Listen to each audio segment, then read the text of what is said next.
Он программируется, пишется код. Эта простая с виду платформа состоит из сложной начинки. С помощью магнитов и процессора она позволяет наделить любые квадрокоптеры дополнительными функциями. На фестивале «Дотянуться до неба» этому обучают татарстанских школьников. Мы получаем энергию, световые всякие волны, магнитные импульсы. Мне это очень интересно.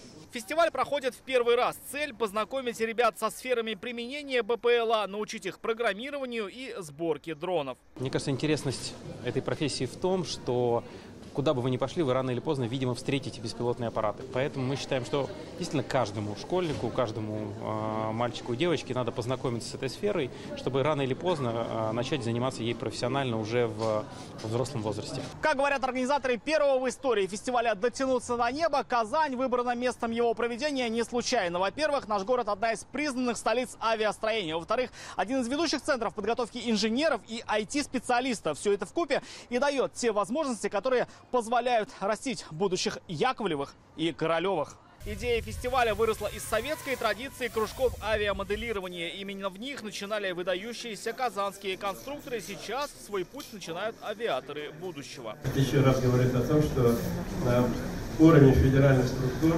Татарстан имеет потенциал стать опорным регионом в дальнейшем развитии беспилотных авиационных систем. Спасибо, поздравляю вас с праздником. Сейчас перед республикой стоит задача активно развивать отечественные компетенции.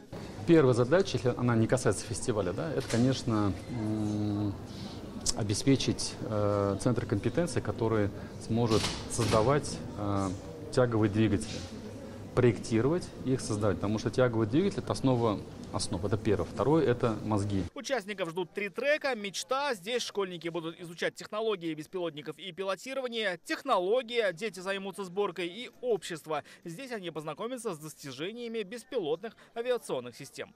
Хороших, так говорится, фестивальных дней и стратегических сессий. Рамиль Шайдуллин, Владимир Гурьянов, ТНВ, Казань.